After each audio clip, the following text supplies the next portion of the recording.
ሰላም ጤና ይስጥልን ተመልካቾቻችን ከኢቲቪ ፓርላማ ሳምንታዊው የሰሞንኛ ፕሮግራማችን ነው ጀመረ። በዛሬው የሰሞንኛ ፕሮግራማችን ምክር ቤቱ ካከናወናቸው አንኳር ጉዳዮች መካከል የመረጥናቸውን ርዕሰ ጉዳዮች ይዘን ቀርበናል። እስከ ፕሮግራማችን ፍጻሜ እንድትከታተሉን የአክብሮት ግብዣችን ነው። ከፕሮግራሙ ጋር እኔ ኃይለ ማርያም አየለና ተስፋዬ ሚደቅሳ አብረናችሁ ቆይታ እናደርጋለን። ጥሩ ጊዜ። ወደ መጀመሪያው ፕሮግራማችን ስናልፍ ተስፋዬ የተመሩ ረቂቅ አዋጆች የምርመራ ሂደታቸው ተጠናቆ ሪፖርትና የውሳኔ ሀሳብ መቅረብ እንዳለበት የተከበሩ አፈጉባኤ አቶ ታገሰ ጫፎ አሳስበዋል። የሕዝብ ተወካዮች ምክር ቤት አማካሪና አስተባባሪ ኮሚቴ እንግዲህ የምክር ቤቱን የ9 ወራት ዕቅድ አፈጻጸም ሪፖርት ገምግሟል። የምክር ቤቱን የ9 ወራት የስራ ዕቅድ አፈጻጸም ሪፖርት በምክር ቤቱ ጽህፈት ቤት የዋና ጸሐፊ ተወካይና የአስተዳደር ዘርፍ ምክትል ዋና ጸሐፊ የሆኑት አቶ ከረዩ ባናታ በ9 ወራት የተከናወኑ ዝርዝር ጉዳዮችን አቅርበዋል። እንግዲህ አፈጉባኤ የተከበሩ አቶ ታገሰ ጫፎም እንግዲህ በምክር ቤቱ የተመሩ ረቂቅ አዋጆች የምርመራ ሂደታቸው ተጠናቆ ሪፖርትና የውሳኔ ሀሳብ መቅረብ እንዳለበት በጥብቅ አሳስበዋል። ቋሚ ኮሚቴዎችም እንግዲህ በተለይም ችግሮችን በተናጠል ከመፍታት ይልቅ በቅንጅትና በትብብር መስራት እንዳለባቸው በተጨማሪም የፓርላማ ጥናትና ምርምር ውጤቶች በተግባር ላይ መዋላቸውን ማረጋገጥ እንደሚያስፈልግ በቀጣይም ደግሞ ልዩ ትኩረት በመስጠት መገምገም እንደሚገባ አመላክተዋል። አያይዘው እንግዲህ በዚህ ዓመት የሚካሄደውን ሀገራዊ ምርጫ 7ኛውን ምርጫ በሰላማዊና በዲሞክራሲያዊ ሁኔታ እንዲካሄድ የሚደረገው ጥረት ስኬታማ እንደሆነ አንስተዋል። የአማካሪና አስተባባሪ ኮሚቴ አባላት በበኩላቸው እንግዲህ ምክር ቤቱ በ9 ወራት እቅድ አፈጻጸሙ ወይም ደግሞ ምክር ቤቱ በ9 ወራት ውስጥ የፈጸማቸው ጉዳዮች አበረታች መሆናቸውን አንስተዋል። በተጠናከረ መልኩ መቀጠል እንዳለበትም አንስተዋል። በህግ አወጣጥ ሂደትም እንግዲህ ተስፋዬ ባለፉት 9 ወራት 13 የሚደርሱ ህጎች መጽደቃቸውን ገልጸዋል። በተለይም ለበርካታ ዓመታት ሰፊ ምርመራ ሲደረግበት የነበረው የወንጀል ህግ ስነ ስርዓትና የማስረጃ ህግ ጸድቆ ወደ ተግባር መገባቱን ጠቁሟል። ምክር ቤቱ ያጸደቃቸው እነዚህ ህጎች እንግዲህ በተለያዩ ዘርፎች የነበሩ ክፍተቶችን በመሙላት በኩል በተለይም ደግሞ የፍትህ ስርዓቱን በማጠናከር በኩል ያለው ፋይዳ ከፍተኛ እንደሆነ ነው የተገለጸው። ወደ ሁለተኛው ጉዳያችን እንለፍ። ልክ ነህ። እንግዲህ በዚህ በአሳለፍነው ሳምንት ከተከናወኑበት ክንውኖች ውስጥ የምናገኘው ሁለተኛ አድርገን የምናነሳው ርዕሰ ጉዳይ የሕዝብ ተወካዮች ምክር ቤት ያከናወነው 20ኛ መደበኛ ጉባኤውን ነው። በዚህ በ20ኛ መደበኛ ጉባኤው ላይ የጤና ሚኒስቴር የ9 ወራት ዕቅድ አፈጻጸም የገመገመበት መድረክ ነበር ባሳለፍነው ሳምንት። በዚህ መድረክ ላይ እንግዲህ ከጤና ጋር የተያዙ ርዕሰ ጉዳዮች ተነስተውበት ውይይት ተደርጎበታል። ጤና ሚኒስቴር በበጀት ዓመቱ የ9 ወራት ዕቅድ አፈጻጸሙ ምን ይመስል ነበር የሚለው የምክር ቤት አባላት የገመገሙበት መድረክ ነበርና በዚህ መድረክ ላይ ሚኒስቴር መስሪያ ቤቱ እንግዲህ በተያዘው በጀት ዓመት የ9 ወራት ዕቅድ አፈጻጸሙ ላይ ስኬታማ ስራዎች ስለማከናወኑ የምክር ቤት አባላቶቹ ያነሱት ሀሳብና አስተያየት ይጠቁማል።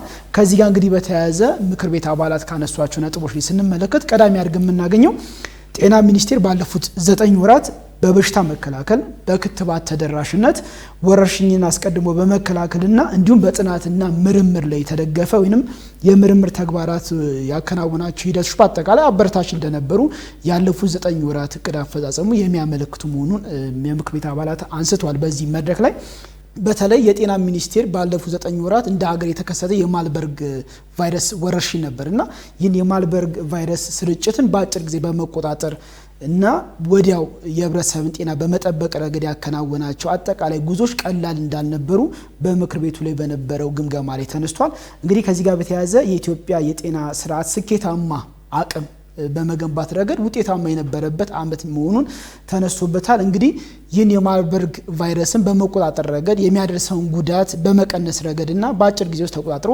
ጤናማ የሆነ ማህበረሰብን ይዞ በመቀጠል ረገድ ላይ የነበረው ጥረት በአጠቃላይ በመልካም ጎኑ የሚታይ መሆኑ የምክር ቤት አባላት ያነሱበትን ነገር እናገኛለን። ይሁን እንጂ ባለፉት 9 ወራት የጤና ሚኒስቴር እንደዚህ አይነት ስኬቶችን የተጎናጸፈ ቢሆንም በቀጣይ ግን ሊሰሩ የሚገባቸው ሀሳቦች ደግሞ የምክር ቤት አባላቱ አንስተዋል። በዚህ የግምገማ መድረክ ላይ ከተነሱ ነጥቦች አንደኛው የጤና ተቋማት ተደራሽነትን በተመለከተ ከዛ ውጪ የመድኃኒትና የሕክምና ግብዓት አቅርቦት ጋር በተያያዘ እንዲሁም ደግሞ የኤችአይቪ ቫይረስ ወይም የኤችአይቪ ኤድስ በሽታ ስርጭትና የቲቢ በሽታ ስርጭት እንዲሁም ደግሞ የእብድ ውሻ በሽታ ጋር በተገናኘ ይህንን ትኩረት ተደርጎ ሊሰራበት እንደሚገባ ለጤና ሚኒስቴር የተነሱ ሀሳቦች ናቸው። እንግዲህ ከዚህ ጋር በተያያዘ የጤና ሚኒስቴር ሚኒስትር የሆኑት ክብርት ዶክተር መቅደስ ዳባ ያነሱት ሀሳብ አለ። እንግዲህ በዚህ በነበራቸው ማብራሪያ ላይ ከምክር ቤት አባላት ለተነሱላቸው ሀሳቦች ሲያነሱ በበጀት ዓመቱ በጤናው ዘርፍ ላይ ከምክር ቤቱ እንደተነሳው ሁሉ እቅዳቸው ማዕከል ያደረጉ በርካታ ስራዎች መስራታቸውን ጠቁሟል። ይሁን እንጂ እነዚህ ስኬቶች ባሉበት ከማስቀጠል ባለፈ የተነሱ የቤት ስራዎችን ደግሞ ማካተትና መስራት እንደሚጠበቅ ጠቁሟል። ከዚህ ጋር በተያያዘ ዜጎችን መሰረታዊ የጤና አገልግሎት ተደራሽ ከማድረግ አንጻር በአቅራቢያቸው የጤና ተቋማት እንዲያገኙ ከጤና ጣቢያዎች ጀምሮ ያሉ አገልግሎቶች እንዲያገኙ እየተሰራ መሆኑን ጠቁሟል። አዳዲስ የጤና ጣቢያዎችን በህብረተሰቡ በሚገኝበት ወረዳዎች አካባቢ ተደራሽ የማድረግ ስራዎች እየተሰሩ መሆናቸውን ጠቁሟል። አዳዲስ ግንባታዎች እየተከናወኑ መሆኑን ጠቁሟል። በተመሳሳይ ደግሞ እድሳት የሚያስፈልጋቸው ጤና ተቋማትን ደግሞ የማደስ ስራዎች እየተሰሩ መሆናቸውን ጠቁሟል። እንግዲህ በዚህ ጎን ለጎን ደግሞ እነዚህ ነባር የጤና ተቋማትን ከማደስ ባሻገር በቂ የሆነ የመድኃኒት አቅርቦት ደግሞ አላቸው የሚለውን ደግሞ በመፈተሽና በዛ ልክ ኦዲት በማድረግ የመድኃኒት አቅርቦትም ለተጠቃሚ የሚደርስበት ስርዓት እየተሰራበት መሆኑን በስፋትም እየተከናወነ መሆኑን እንግዲህ በምክር ቤት አባላት ለተነሱላቸው ጥያቄዎች ማብራሪያ በሰጡበት ወቅት የምናገኛቸው ሀሳቦች ላይ ከተነሱት ይጠቀሳሉ። በርካታ ሀሳቦችን አንስቷል። በተለይም ከማርበርግ በሽታ ጋር የተያዙ ጉዳዮችንም አንስቷል። ከዚህ ጋር የይዘውም እንግዲህ ሚኒስትሯ በተለይም ህብረተሰቡ የሃይማኖት አባቶችም የተለየ ተሳትፎ እንዳደረጉና የግንዛቤ ማስጨበጥ ስራዎችንም በጋራ በመስራት በሽታውን የመቆጣጠር ስራዎች እንደተሰሩ የገለጹበት ሁኔታ አለ። ሌላው ያነሱት ሀሳብ ተስፋዬ እንግዲህ በመላ ሀገሪቱ ከ600 በላይ የሚሆኑ የመጀመሪያ ደረጃ ሕክምና የሚሰጡ የጤና ኬላ ግንባታዎች እየተከናወነ መሆኑን ገልጸዋል። ከዚህ ጋርም ደግሞ ተያይዞ ከ330 በላይ የሚሆኑ አዳዲስ የጤና ኬላዎች ተገንብተው አገልግሎት መስጠት መጀመራቸውን አንስተዋል። ከ80 በመቶ በላይ በሽታን ለመከላከል የሚሰሩ ስራዎች የሚከናወኑት በመጀመሪያ ደረጃ የጤና ኬላዎች በመሆኑ ከአዳዲስ ግንባታዎች ባሻገር የነበሩ ተቋማትን የማሳደግ ስራ እየተሰራ እንደሚገኝ ገልጿል። በተከናወኑ ተግባራትም እንግዲህ የእናቶችና የህፃናትን ሞት በከፍተኛ ደረጃ መቀነስ እንደተቻለን የገለጹት በተለይም ደግሞ በወሊድ ወቅት የሚከሰትን የእናቶችን ሞት የሞት ምጣኔ መቀነስ መቻሉን ገልጿል። በተለይም ደግሞ መንግስት ትኩረት ሰጥቶ በመስራት የመድኃኒት አቅርቦት ላይ የነበሩ ችግሮችን በተለይም ደግሞ በሰንሰለት ውስጥ የነበሩ ችግሮችን እንደ ሀገር የመቀየር ስራዎች መስራቱንና በዚህ ላይ የነበሩ ክፍተቶችን በማረም የመድኃኒት አቅርቦቱ ክፍተት እንዳይፈጠርበት በልዩ ትኩረት እየተሰራ መሆኑን ነው ሚኒስትሩ ያስረዱት። በጤና ተቋማት ያሉ የግብዓት ችግሮችን ለመቅረፍም ደግሞ ከክልል ጤና ቢሮዎች ጋር እርስ በርስ የመስራት ነገሮች እንደነበሩ ነው የገለጹት። ከዘርፉ አመራሮች እንዲሁም ደግሞ መንግስታዊና መንግስታዊ ካልሆኑ ወይም ደግሞ ኤንጂኦ ብለን ከምንጠራቸው ድርጅቶች ጋር በጋራ እየተሰራ መሆኑን አንስተዋል። በዓለም አቀፍ ደረጃ እንግዲህ ከተቀመጡ ግቦች አንጻር አሁንም የሚቀሩ በርካታ ስራዎች እንዳሉም ያነሱበት ሁኔታ አለ። በአገልግሎት ተደራሽነት፣ በግብዓት አቅርቦት፣ በተቋማት ግንባታና በአምቡላንስ አገልግሎትም በተጨማሪም ደግሞ በሰው ኃይል ግንባታ ላይ ያሉ ክፍተቶችን በቀጣይ ስራ በመስራት እንደሚታረሙ ያነሱበት ሁኔታ አለ። በዘርፉ የሚሰጠውን አገልግሎት ደግሞ በይበልጥ ተደራሽ ለማድረግ በቀጣይ በሚኖሩ ወራቶች ተያያዥ የሆኑ ስራዎች እንደሚሰሩ ያነሱበት ሁኔታ አለ። ሌላው የጤና ክብካቤ አሃድን ማጠናከር፣ የባለሙያዎችን ደግሞ ብቃታቸውን የማጉልበት ከፍ የማድረግ ስራዎች መሰራታቸውን ያነሱበት ሁኔታ አለ። የመረጃ ስርዓቱን ደግሞ ዘመናዊ የማድረግ ስራዎች ተሰርተዋል። የጤና ፋይናንስ ስርዓቱን ደግሞ የማጠናከር ስራዎች ተሰርተዋል። በሀገር ምርትና በሀገር ባለሙያ መጠቀም የሚኒስቴር መስሪያ ቤቱ በተለይም በቀጣይ በትኩረት እንደሚሰራባቸው የገለጹበት ሁኔታ አለ። በተለይም ተስፋዬ እንግዲህ እንደምናውቀው አሁን ባለው ሁኔታ በርካታ መድኃኒቶችን ከውጭ የማስገባት ሂደቶች ነበሩ።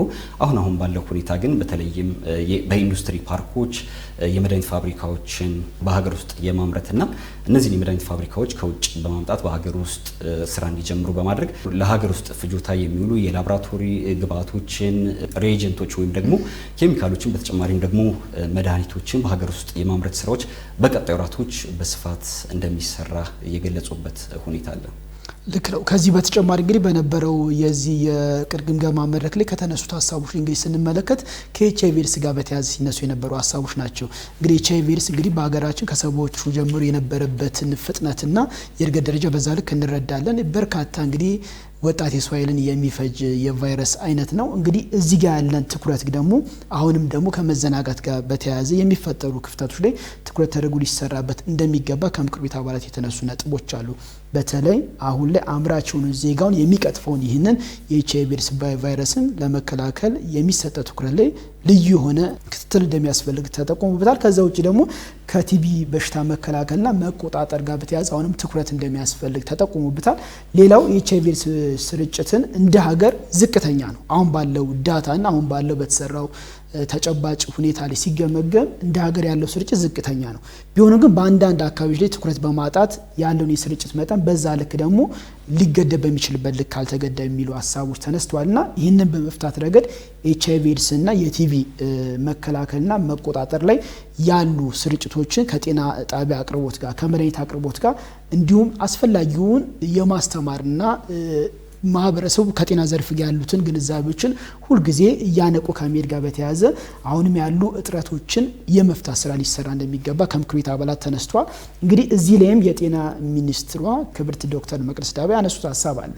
በተለይ የኤችአይቪ ኤድስና የቲቪ ወረርሽኝ የመከላከል የመቆጣጠር ስራዎች በዓለም አቀፍ ደረጃ ሲመለከቷቸው ለረጅም ጊዜ ፕሮግራሞች ተቀይሶላቸው አስፈላጊ የሆኑ ድጋፎች የተደረጉባቸው ለቁጥጥርና ስርጭታቸውን ለመግታት የሚደረጉባቸው በርካታ ስራዎች እንደነበሩ ጠቁሟል።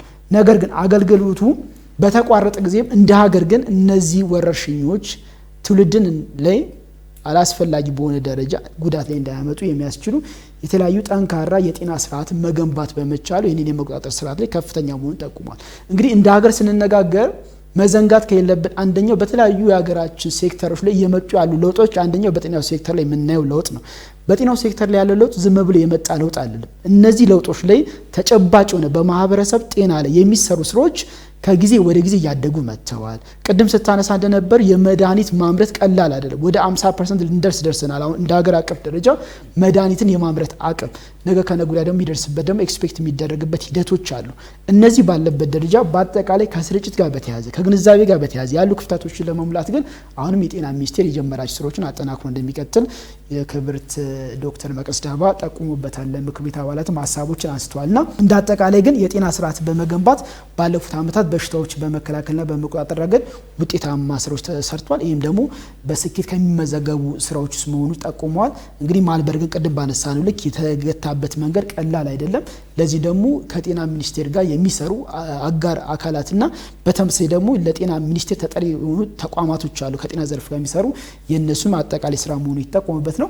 ሌላው እንግዲህ መንግስት ትኩረት ሰጥቶ በመስራቱ የመድኃኒት አቅርቦት ጋር በተያያዘ እንግዲህ ሰንሰለቶችን በሀገር ደረጃ በመቀየር ግብአቶችን በበቂ ደረጃ እንዲደርስ እየተደረገበት መሆኑን ክብርት ሚኒስትሩ አንስተዋል። እንግዲህ ሌላው ከኤችአይቪ ኤድስና ከቲቪ ቫይረስ ጋር በተያያዘ አሁንም የግንዛቤ እጥረት የሚታይባቸው ቦታዎች ላይ ሁልጊዜ የማንቃት ስራዎችም እንደሚሰሩ የጠቆሙበት ነው። የማሰልጠን የማንቃት ስራዎች ላይ ከምንም በላይ ጤናን በመጠበቅ ረገድ ትልቅ ዋጋ አለው።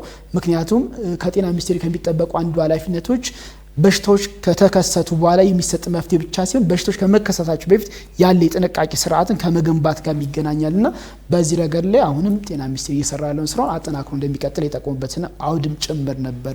በ20ኛው መደበኛ ጉባኤ ላይ ከጤና ሚኒስቴር ጋር በነበረው የ9 ወራት እቅድ አፈጻጸም ላይ ከተነሱ ሀሳቦች ላይ በዋናነት እንግዲህ ልንመለከታቸው የምንችላቸው ሀሳቦች እነዚህ ናቸው። ሌላኛው ከዚሁ መድረክ ጋር በተያያዘ የተነሳው ሀሳብ ተስፋዬ የእብድ ውሻ በሽታን በመከላከልና አክሞ በማዳን ወይም ደግሞ በሽታውን ለመቆጣጠር ከማህበረሰቡ ጋር በመቀናጀት የተከናወኑ ስራዎችን ለምክር ቤቱ ክብርት ዶክተር መቅደስ ዳባ በዝርዝር አቅርበዋል። እንደሚታወቀው እንግዲህ ተስፋዬ በዓለም አቀፍ ደረጃ የእብድ ውሻ በሽታ ተጋላጭነትን ስንመለከተው ከ150 በላይ ሀገራት ለእብድ ውሻ በሽታ ተጋላጭ እንደሆኑ ነው ጥናቶች የሚያሳዩት። ከዚህ ውስጥም ደግሞ ኢትዮጵያ አንዷ መሆኗን ነው እነዚሁ ጥናቶች ይፋ የሚያደርጉትና በዓለም አቀፍ ደረጃ እንግዲህ በ10 ሺዎች የሚቆጠሩ ሰዎች ለዚህ ለእብድ ውሻ በሽታ ወይም ደግሞ በሳይንሳዊ አጠራሩ ሬቢስ ለሚባለው በሽታ በርካታ ሰዎች በ10 ሺዎች የሚቆጠሩ ሰዎች ይጋለጣሉ። ከዚህ ውስጥ ደግሞ በአብዛኛው ለዚህ በሽታ የሚጋለጡት ከ15 ዓመት በታች የሆኑ ህፃናት ናቸው። አንደኛ እነዚህ ህፃናት ከውሻ ጋር ያላቸው ንክኪ በጣም እየቀረበ ነው። ከዛ በተጨማሪ ደግሞ ያው ውሻ በአብዛኛው ህፃናትን የመዳፈር ነገሮች ይኖራሉና በተለይም ከ15 ዓመት በታች የሆኑ ህፃናትን ለዚህ በሽታ ተጋላጭ እንደሆኑ ነው ጥናቶችም የሚያሳዩት። ይሄ በሽታ እንግዲህ ገዳይ እንደሆነ አብዛኛው ማህበረሰቡ ያውቃል። ነገር ግን የበሽታውን ምልክቶች በመለየት በኩል ክፍተቶች እንዳሉ ነው ዶክተር መቅደስ ዳባ የገለጹት። ይህንን ግን የህብረተሰቡን ዝቅ ያለ ግንዛቤ የማሳደግ ስራዎች በተከታታይ መሰራታቸውን ያነሱበት ሁኔታ አለ። በሽታውን እንግዲህ መከላከል ላይ ትኩረት በማድረግ ስራዎች እየተሰሩ መሆኑን አንስተዋል። በዚህም እንግዲህ ከ400 ሺህ በላይ ውሾችን የመከተብ ስራዎች መሰራታቸውን አንስተዋል። የእብድ ውሻ መከላከያ ክትባት እንግዲህ ኢትዮጵያ ውስጥ ተመርቶ ይሰጣልኝ። ነገር ግን ይህንን ክትባት አሁን ቴክኖሎጂውን የሚመጥን ጊዜው የደረሰበትን ደረጃ ክትባት በማግኘት በኩል ከተለያዩ ዓለማት የሚገኙ ከትልልቅ ድርጅቶች ጋር ወይም ደግሞ እነዚህ ቴክኖሎጂው እጃቸው ላይ ያሉ ድርጅቶች ጋር በጋራ በመስራት ክትባቶችን ወደ ሀገር ውስጥ የማስገባት ስራዎች እንደሚሰሩም ከሀገር ውስጥ ከሚመረተው በተጨማሪ ከውጭም የማስገባት ስራዎች እንደተሰሩ ያነሱበት ሁኔታ አለ። ከዚህ ጋር ተያይዞ 33000 ያህል ክትባቶች ወደ ሀገር ውስጥ እንደገቡና ተጋላጭ ለሆኑ ሰዎች መሰጠቱን በተጨማሪም ደግሞ የሕክምና ባለሙያዎች እንግዲህ ያው ለዚህ በሽታ ተጋላጭ በምራቅ አማካኝነት በተለያዩ ፈሳሾች አማካኝነት የመተላለፍ ባህሪ ስላለው ይሄ በሽታ ለሕክምና ባለሙያዎችም ተጋላጭ እንዳይሆኑ ይህንን ክትባት የመስጠት ስራዎች መሰራቱንና የቅድመ ጥንቃቄ ስራዎች ጠንከር ብለው መሰራታቸውን ያነሱበት ሁኔታ አለ። ነገር ግን ይሄ በሽታ እጅግ ገዳይና አስጊ በመሆኑ አሁንም ለህብረተሰቡ የግንዛቤ ማስጨበጫ ስራዎች ተጠናክረው እንደሚቀጥሉ ገልጸዋል። በተለይም ደግሞ ከሌሎች ከሴክተሩ ጋር አብረዋቸው ከሚሰሩ በዘርፉ ካሉ ተዋናዮች ጋር በጋራ እንደሚሰራ ገልጸዋል። ለአብነትም ከግብርና ሚኒስቴር ጋር በጋራ ስራዎች ይሰራሉ። ውሾችን በየጊዜው የማስከተብ ስራዎች አሉ። ከዚህ ጋር ተያይዞም እንግዲህ ህብረተሰቡ ውሾችን በጊዜ በማስከተብ ጤናቸውን ደግሞ በአግባቡ በመከታተል የበኩሉን ድርሻ ሊወጣ እንደሚገባም ነው እንግዲህ መልእክታቸውን ያስተላለፉት። ወደ ሶስተኛው ጉዳያችን ስናልፍ እንግዲህ ተስፋዬ ከኢትዮጵያ ከህዝባዊት ሪፐብሊክ ቻይና ጋር ያላትን የሁለትዮሽና የባለ ብዙ ወገን ትብብርና ግንኙነት አጠናክራ እንደምትቀጥል ተገልጿል። በህዝብ ተወካዮች ምክር ቤት እንግዲህ የውጭ ግንኙነትና ሰላም ጉዳዮች ቋሚ ኮሚቴ እንዲሁም ደግሞ በህዝብ ተወካዮች ምክር ቤት የሰው ሀብት ልማት ስራ ስምሪትና ቴክኖሎጂ ጉዳዮች ቋሚ ኮሚቴ በቻይና ብሔራዊ ህዝባዊ ኮንግረስ የትምህርት ሳይንስ ባህልና የህብረተሰብ ጤና ኮሚቴ ሊቀመንበር የሆኑትን ክቡር ሚስተር ሉኦ ሽጋንግ የተመራ የልዑክ ቡድንን ተቀብለው ተወያይተዋል። በውይይታቸውም እንግዲህ በንግድ፣ በባህል ልማት፣ በቱሪዝም፣ በቅርስ ጥበቃ፣ በትምህርት፣ በሰው ሀብት ልማት እንዲሁም ደግሞ የሁለቱን ሀገራት ፓርላማ በሚያጠናክሩ ጉዳዮች ዙሪያ ተወያይተዋል። በተጨማሪም ደግሞ በሁለትዮሽና በባለ ብዙ ወገን ግንኙነትና ትብብር ይበልጥ ማጠናከር በሚቻልባቸው ጉዳዮች ላይ ተወያይተዋል። በህዝብ ተወካዮች ምክር ቤት የውጭ ግንኙነትና ሰላም ጉዳዮች ቋሚ ኮሚቴ ሰብሳቢ የተከበሩ ዶክተር ዲማ ነጎ እንግዲህ ኢትዮጵያና ቻይና ረዥም ዘመናትን ያስቆጠረ ትልቅ ግንኙነት እንዳላቸው ይህንን ግንኙነት አጠናክሮ መቀጠል እንደሚገባ አንስተዋል። የቻይና ብሔራዊ ኮንግረስ እንግዲህ ለሀገሪቱ ኢኮኖሚያዊ እድገት የሚጠቅሙ ህጎችን በማውጣት በኩል ትልቅ አስተዋጽኦ እያበረከተ እንደሚገኝም አንስተዋል። በዚህ ሂደት ውስጥ እንግዲህ በህግ አውጭነት ያለውን ልምድ ለህዝብ ተወካዮች ምክር ቤትም እንዲያካፍል ጥሪ ያቀረቡበት ሁኔታ አለ። ኢትዮጵያ በአሁኑ ወቅት እንግዲህ ፈጣን የኢኮኖሚ እድገት ካላቸው ሀገራት መካከል አንዷ መሆኗን፣ ቻይና ደግሞ የኢትዮጵያን ኢኮኖሚያዊ እድገት ለማፋጠን ከፍተኛ ሚና እየተጫወተች የምትገኝ አገር መሆኗን አስገንዝቧል። በተለይም እንግዲህ ቻይና በኢንቨስትመንት እንዲሁም በመሰረተ ልማት ግንባታ የምታደርገው ተሳትፎ የሚደነቅና ተጠናክሮ መቀጠል ያለበት መሆኑን አንስቷል። ቻይና እንግዲህ በኢትዮጵያ ቀዳሚ የልማት የንግድ ኢንቨስትመንት አጋር በመሆን ግንባር ቀደም ሚና እየተጫወተች መሆኗን ገልጿል። ተስፋዬ ከዚህ ጋር ተያይዞ እንግዲህ በአሁኑ ወቅት ቻይና ቀጥተኛ ኢንቨስትመንቷ ከ5 ቢሊዮን ዶላር በላይ መድረሱን ያነሱበት ሁኔታ አለ። በተመሳሳይ ሁኔታ የሁለቱ ሀገራት የንግድ ግንኙነት ከ5 ቢሊዮን ዶላር በላይ መድረሱን ያነሱበት ሁኔታ አለ። ከ2000 በላይ የሚሆኑ የቻይና ፕሮጀክቶችም ከ560 ሺህ በላይ ለሚሆኑ ኢትዮጵያውያን የስራ እድል መፍጠራቸውን አንስተዋል። አክለውም እንግዲህ ሁለቱ ሀገራት ታሪካዊና ባህላዊ በርካታ ቅርሶች አሏቸው። እነዛ ቅርሶቻቸው ግን በተለያዩ ወቅቶች በተለያየ መንገድ የተሰረቁበት ሁኔታ አለ። እነዚህን ቅርሶች ደግሞ ለቀጣይ ትውልድ ለማስተላለፍ ሁለቱ ሀገራት በተለያዩ ዓለም አቀፍ መድረኮች በጋራ በመቀናጀት እነዚህን ቅርሶች ለማስመለስ በጋራ መስራት እንደሚጠበቅባቸው የተከበሩ ዶክተር ዲማ ነገዎ አንስተዋል። እንግዲህ በዚህ መድረክ ላይ ሌላ ልናነሳው የምንችለው ሀሳብ ምንድነው? በዚህ ውይይት መድረክ ላይ ከነበሩት የሰው ሀብት ልማት ስራ ስምሪትና ቴክኖሎጂ ጉዳዮች ቋሚ ኮሚቴ ሰብሳቢ የሆኑት የተከበሩ ዶክተር ነገሪ ሌንጮ ያነሱትን ሀሳብ ነው የምንመለከተውና ቻይና ለበርካታ የኢትዮጵያውያን የስራ እድል በመፍጠር ረገድ ያላት በቀላሉ የሚታይ እንዳሉ ጠቁማ በተመሳሳይ የእውቀት ሽግግርን በማድረግ የሰው ሀብት ልማት ዘርፍ ለሀገሪቱ እድገት የበኩሏን አስተዋጽኦ እያደረገች እንደሆነ ይጠቁማል። ይህንንም አንስተውበት ሀሳብ ሰጥተውበታል። እንዲሁም ቻይና የኢትዮጵያን አስተማማኝ አጋር በመሆኗን የገለጹበትን አውድ እናገኛለን። በዚህ መድረክ ላይ እንግዲህ ይህንን አስተማማኝ አጋር መሆኗን ሲገልጹ የኢትዮጵያ የግብርና፣ የማዕድን፣ የጨርቃጨርቅና ሌሎች ምርቶችን ቀዳሚ ተቀባይ ከሆኑት ሀገሮች መካከል አንዷ ቻይና ነች። ቻይና ይህንን ተቀባይ ከመሆን ጋር በተያያዘ በኢትዮጵያና በቻይና መካከል ያለው ግንኙነት በቀላሉ የሚታይ አይደለም። ኢኮኖሚ በማሳደግ ረገድ የሰው ሀብት ላይ ያለውን የማብቃት ስራ ላይ የሚኖረው አስተዋጽኦ በቀላሉ የሚታይ እንዳልሆነ የተከበሩ ዶክተር ነገሪ ሌንጮ በዚህ መድረክ ላይ አንስተዋል። እንግዲህ ቻይና ኢትዮጵያን ጨምሮ 50 ለሚሆኑ ሀገራት ከቀረጥ ነፃ የሆነ ገበያ እድልን ሰጥታለች በአገሯ። እንግዲህ ነፃ የሆነ ከቀረጥ ነፃ የሆነ የገበያ እድል መስጠቷ ይህንን እድል በመጠቀም ደግሞ ኢትዮጵያ ምርቶቿን በብዛት ኤክስፖርት በማድረግ ወደ ቻይና ገበያ ውስጥ በማስገባት ተጠቃሚ እንድትሆን መስራት ይህን ማጠንከር እንደሚገባ ደግሞ ከተነሱት ሀሳቦች ላይ ተጠቃሽ ሆኖ እናገኘዋለን እና የአፍሪካ ሀገራትን ተጠቃሚ የሚያደርገው በተጨማሪ የቤልት ኤንድ ሮድ ኢኒሼቲቭ የሚባለውን የኢትዮ ጅቡቲ ባቡር መስመር ዝርጋታን ጨምሮ የተሰሩ በርካታ የኢትዮጵያና የቻይና ወዳጅነት የሚያሳዩ ስራዎች ናቸው። እነዚህንም አጠናክሮ መቀጠል እንደሚገባ ጠቁሞበታል። እንግዲህ ቻይና ለኢትዮጵያ ተማሪዎች፣ ለከፍተኛ ትምህርት ተቋማት መምህራንና ለመንግስት ሰራተኞች የሚሰጣቸው ነፃ የትምህርት እድሎች አሉ። እንግዲህ ለተማሪዎች፣ ለመንግስት ሰራተኞችና ለከፍተኛ የትምህርት ተቋማት መምህራን የሚሰጠው የትምህርት እድል በቀላል የሚታይ አይደለም። ዜጎች ከሀገራቸው ወጥተው ከዓለም ኤክስፒሪየንስ ጋር በደንብ እንዲተዋወቁ በተግባር ብዙ ልምምዶች እንዲያደርጉ አዲስ ተሞክሮችን ይዘው ወደ ሀገራቸው መጥተው ብቁ ዜጋን በማፍራት ረገድ ሀገርን በማሳደግ ረገድ ትልቅ አስተዋጽኦ እንዲኖራቸው ቻይና እያደረገች ያለችው ጥረትም በዚህ ልክ የሚበረታታና የሚደነቅ መሆኑ ተጠቁሙበታል። በመቀጠል እንግዲህ ኢትዮጵያ ሁለንተናዊ ልማትን ለማረጋገጥ የምታደርገው ጥረትም እንድትደግፍ ጥሪ የቀረበበት ጭምር ነው ለቻይናና ከዚህ ጋር በተያይዞ ኢትዮጵያ 7ኛውን ሀገር አቀፍ ምርጫ የምታከናውነው ዘንድሮ ነው። እንግዲህ ጥቂት ቀናቶች የቀሩት ሀገራዊ ምርጫ ይከናወናል። ይህ ምርጫ እንግዲህ ለማከናወን የምትሄድበት ዝግጅት በአጠቃላይ በጣም መልካምና ለዲሞክራሲ ስርዓት ግንባታ ደግሞ የሚኖረውን ፋይዳ በተጨባጭ እያሳየ መሆኑ የተጠቆመበት መድረክ እናገኛለን።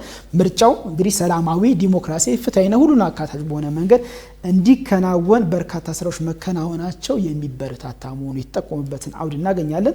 እንግዲህ በቻይና ብሔራዊ ህዝባዊ ኮንግረስ የትምህርት ሳይንስ ባህልና ህብረተሰብ ጤና ኮሚቴ ሊቀመንበር የሆኑት ክቡር ሚኒስተር ሉኦ ሹጋንግ እንግዲህ በበኩላቸው ያነሱትን ሀሳብ እናገኛለን። በዛ ሀሳባቸው ላይ ለኢትዮጵያ እና ለቻይና ያለው ወዳጅነት እንደዚህ በቀላሉ የሚታይ አይደለም እና ከኢትዮጵያ ጋር ያላትን ግንኙነት ቻይና በበለጠ አጠናክራ መቀጠል እንደምትፈልግ በተለያዩ ዘርፎች ላይ ይህንን በማጠናከር ኢትዮጵያ በንግድና በኢንቨስትመንት፣ በቱሪዝም፣ በትምህርትና ባህል እንዲሁም በህዝብ ለህዝብ ግንኙነት ትስስሩን ማጠናከር ልዩ ትኩረታቸው መሆኑን ጠቁሙበታል። እንግዲህ ያለፉትን አመታቶች ታሪካዊ ግንኙነቶችን በማጠናከር ኢትዮጵያ በምታደርገው አጠቃላይ ጉዞ ላይ አጠቃላይ የመበልጸግ ጉዞ ላይ ትልቅ አስተዋጽኦ ማበርከት እንደሚሰሩ ይህንን በማጠናከር እንደሚሰሩ የጠቆሙበት ነው። ኢትዮጵያና ቻይና እንግዲህ በዲፕሎማሲ ዘርፍ ላይ ስናነሳ ግንኙነታቸው እንደ አውሮፓውያን አቆጣጠር ከ1970 ጀምሮ የነበረ ነው። እንግዲህ ከ1970 ጀምሮ የነበረ የህዝባዊ ግንኙነት የሀገር ለሀገር ግንኙነት የወንድማማችነት የእህትማማችነት ግንኙነት 56 ዓመታትን አስቆጥሯል። 56 ዓመታትን ሲያስቆጥር በርካታ የሆኑ ተሞክሮች ከኢትዮጵያ ወደ ቻይና ሄደዋል። ከቻይና ወደ ኢትዮጵያ መጥቷል። በርካታ የሆኑ የንግድ ልውጦች፣ የእውቀት ሽግግሮች፣ የክህሎት ሽግግሮች ተከናውነዋል። በኢንቨስትመንት ላይ የተደረጉ በርካታ የሆኑ ሀብቶች ፈሰውበታል። በአጠቃላይ በርካታ የሆኑ ባይላተራል የሆኑ ውጤቶች ተገኝተውበታል። እነዚህም ውጤቶች ደግሞ አጠናክሮ መሄድ አሁንም ሀገር በምትከተለው የዲፕሎማሲ ስርዓት ላይ አጠናክሮ መቀጠል እንደሚገባ ይጠቆምበት ነው። ይህንን እንግዲህ በርካታ ዓመታትን ያስቆጠረ የህዝብ ለህዝብ ግንኙነት የሀገራት ግንኙነት ወንድማማችነት እህትማማችነት የሚያጠናክር የሀገርን ጉዞ በበለጠ የሚያሳልጠውን ጎዳና አጠናክሮ መቀጠል እንግዲህ ተገቢ መሆኑ ይጠቆምበት ትልቅ አውድ ነበር የሚለውን ማንሳት እንችላለን። መልካም ወደ መጨረሻው ጉዳያችን ስናልፍ ተስፋዬ የህዝብ ተወካዮች ምክር ቤት እንግዲህ 21ኛ መደበኛ ስብሰባውን አከናውኗል። ምክር ቤቱ እንግዲህ የህብረት ስራ ማህበራት ማሻሻያ ረቂቅ አዋጅን አስመልክቶ የግብርና ጉዳዮች ቋሚ ኮሚቴ ያቀረበውን ሪፖርትና የውሳኔ ሀሳብ በመመርመር ረቂቅ አዋጁን አጽድቋል። ረቂቅ አዋጁ እንግዲህ ጠንካራ የኢንስፔክሽን ስርዓት በመዘርጋት የህብረት ስራ ማህበራትን ከብክነትና ከምዝበራ ለመታደግ እንደሚያግዝ ነው የተገለጸው። በምክር ቤቱ የግብርና ጉዳዮች ቋሚ ኮሚቴ የህብረት ስራ ማህበራት ረቂቅ አዋጅን አስመልክቶ ሪፖርትና የውሳኔ ሀሳብ አቅርበዋል። የቋሚ ኮሚቴው ሰብሳቢ የተከበሩ አቶ ሰለሞን ላሌ እንግዲህ ቋሚ ኮሚቴው የተለያዩ መድረኮችን በማዘጋጀት ረቂቅ አዋጁን ለማዳበር የሚያግዙ አስተያየቶችን ሲሰበስብ መቆየቱን ለምክር ቤቱ ገልጸዋል። ማሻሻያ ረቂቅ አዋጁ እንግዲህ የህብረት ስራ ማህበራት ከፋይናንስ ተቋማት ጋር ያላቸውን ትስስር ለማጠናከርና የፋይናንስ አቅርቦት ችግራቸውን በመፍታት በኩል ተወዳዳሪነታቸውን ለማሳደግ እንደሚያግዝ ነው የገለጹት። በተጨማሪም ደግሞ ጠንካራ የኢንስፔክሽን ወይም ደግሞ የቁጥጥር ስርዓት በመዘርጋት የህብረት ስራ ማህበራትን ከብክነትና ከምዝበራ በመከላከል በኩል ሚናው የጎላ መሆኑን ያነሱበት ሁኔታ አለ። በተበታተነ ሁኔታ ተደራጅተው የሚገኙ ማህበራትን ሰብሰብ ብለው እንዲደራጁና ውጤታማ ትርፋማ እንዲሆኑ ለማስቻል እንዲሁም ደግሞ ጠንካራ የውስጥ አመራርና የአስተዳደር ስርዓት ለመዘርጋት እንደሚያግዝ ገልጸዋል። የምክር ቤት አባላትም እንግዲህ የህብረት ስራ ማህበራት ድርሻ ያለው አካል ከማህበሩ በሚለቅበት ወቅት ለ6 ወራት እንዲቆይ መደረጉ የግለሰቡን መብት የሚጋፋ መሆኑን አንስተዋል። ይህም እንግዲህ በተለይም ድርጅቱ ይሄ የህብረት ስራ ማህበሩ ኦዲት ተደርጎ ካፒታሉ እስከሚታወቅ ጊዜ እነዚህ 6 ወራት እንደሚያስፈልጉ የተገለጸበት ሁኔታ አለ። ኢንቨስተሮች በህብረት ስራ ማህበራት ያላቸው ድርሻ 40% መሆኑ የካፒታል አቅርቦትን የሚገድብ መሆኑን አንስተዋል። በማህበራቱ ውስጥ ድርሻ ያላቸው ሴቶች በአመራርነት ቦታ ላይ ያላቸውን ቁጥርም እንዲሁ ያነሱበት ሁኔታ አለ። የህብረት ስራ ማህበራት የስራ ክልልን አስመልክቶም ጥያቄዎችን አንስተዋል። እንግዲህ ባሳለፍነው ሳምንት ከተከናወኑበት ክንውኖች የምናገኘው የመጨረሻ አጀንዳ አድርገን እያነሳን ያለ ነው ከህብረት ስራ ማህበራት ጋር በተገናኘ የጸደቀውን አዋጅ ነው። በዚህ አዋጅ ላይ እንግዲህ እንደምናውቀው ምክር ቤቱ በህግ አወጣጥ ስርዓት ላይ ስንመለከት ህግን ለማውጣት ከመጀመሪያ ንባብ ጀምሮ የውሳኔ ሀሳብ እና ሪፖርት እስከሚቀርበት ድረስ በርካታ የሆኑ የህግ አወጣጥ ስርዓቶች አሉት። ይህንን ማዕከል በማድረግ እንግዲህ ስናነሳ የግብርና ጉዳዮች ቋሚ ኮሚቴ ነው በዋናነት ይህንን የህብረት ስራ ማህበራት ረቂቅ አዋጅን አዋጁን እስከሚጸድቅ ድረስ ሲመራውና ሲከታተሉ የነበረው። በዚህ መሰረት የቋሚ ኮሚቴው ሰብሳቢ የሆኑት የተከበሩ አቶ ሰለሞን ላሌ ለምክር ቤት አባላቱ የሄዱበትን ሂደትና የተለወጡ ወይም ማሻሻያ የተደረገባቸው ነጥቦች አንስተዋል። ከዚህ ጋር በተያያዘ የህብረት ስራ ማህበራት ድርሻ ያለው አካል ከማህበሩ ለመውጣት ለግለሰቡ ተመላሽ የሚሆን ገንዘብ እስኪገኝ ድረስ ግን የማህበሩ ገቢና ወጪ ኦዲት ተደርጎ አንተ ቀደም ስታነሳ እንደነበረው ካፒታል መጠኑ እስከሚታወቅ ጊዜ ድረስ መሆኑን እየጠቆሙበትን አውድ እናገኛለን። ይህ እንግዲህ የሆነበት ቀደም ባነሳው ኦዲት ተደርጎ ከሚታወቅ ድረስ ያለውን ሂደት የሚጠቁም መሆኑን እየጠቆሙበት ነው። ሌላው እንግዲህ ክቡር ሰብሳቢ ካነሱት ሀሳብ ላይ የምናገኘው የማህበራት የስራ ክልልን አስመልክቶ የተነሱ ሀሳቦች ነው። ከስራ ክልል ጋር አስመልክቶ በሰጡት ማብራሪያ ላይ የቀድሞ አዋጅ ማህበራት እንደየክልሉ ነባራዊ ሁኔታ እንዲደራጁ የሚፈቅድና በየትኛውም ክልል ተንቀሳቅሶ የመስራት መብት የሚገድብ በመሆኑ ይህን አዋጅ ግን ምን አድርጎታል? በየትኛውም የሀገሪቱ ክልል ቅርንጫፎችን ከፍተው አገልግሎት እንዲሰጡ የሚያስችል ስርዓት ተበጅቶለታል። ይህ ማለት ምንድን ነው? የትኛው ማህበራት ክልል ሳይገድባቸው ቅርንጫፎችን በመክፈት አገልግሎታቸው መስጠት እንደሚችሉ ይህንን ያካተተ አዋጅ መሆኑን ማሻሻያም ካስፈለገባቸው ነጥቦች አንደኛ የምሁር ተጠቅሞበታል። ሌላው ክቡር ሰብሳቢ ያነሱት ነጥብ የምናገኘው ማህበራት ውስጥ የሴቶችን የአመራርነት አቅም ማጎልበት፣ ሴቶችን በአመራርነት በማህበራት ውስጥ ተሳታፊ እንዲሆኑ እድል መስጠት፣ ይህንንም በህግ ማዕቀፍ ውስጥ ተሳትፏቸውን ከፍ የሚያደርግ ሀሳቦችን ማካተት ተገቢነት ስላለው ቁጥራቸው በሚፈቅድ አባል ሴቶች የሚገኙበትን ወይ ደግሞ ቁጥራቸው በሚፈቅደው ልክ አባል ሆነው በዚህ ማህበራት ውስጥ እንዲሳተፉ የሚያደርግ በማህበራት ላይ ተግባራዊ የሚደረግ ሀሳብም የተካተተበት መሆኑን ለነበረው የምክር ቤት አባላት ከተነሱ ሀሳቦች ላይ ጥያቄዎች ላይ የነበረው ማብራሪያ ላይና በዋናነት የአዋጅ የተቀየረበትና ማሻሻያ የተደረገበት ነጥብ በማስረዳት ወቅት ላይ የተቀየሩ ሀሳቦችን በዝርዝር አስረድቷል። እንግዲህ ይህ የግድ ስርዓትን ተከትሎ ያለፈ አዋጅ በመጨረሻ በምክር ቤቱ የማሻሻያ ረቂቅ አዋጁን የቀረበውን አዋጅን አስመልክቶ የውሳኔ ሀሳብ ነው ማብራሪያ ካቀረቡ በኋላ አዋጁ የህብረት ስራ ማህበራት ማሻሻያ አዋጅ ቁጥር 14/16/2018 ሆኖ በሙሉ ድምጽ የጸደቀ አዋጅ ነው። እንግዲህ ባሳለፍነው ሳምንት ከተከናወኑ የምክር ቤት አበይት ክንውኖች ውስጥ የምናገኛቸው ሀሳቦች እነዚህ ናቸው አይደል? መልካም ተመልካቾች፣ ከኢቲቪ ፓርላማ ለዛሬ ያዘጋጀነው የሰሞንኛ ፕሮግራም ይህንን ይመስል ነበር። ሳምንት በተመሳሳይ ይዘቶች እስከነገናኝ ድረስ መልካም ሳምንት እንዲሆንላችሁ እንመኛለን። ጥሩ ጊዜ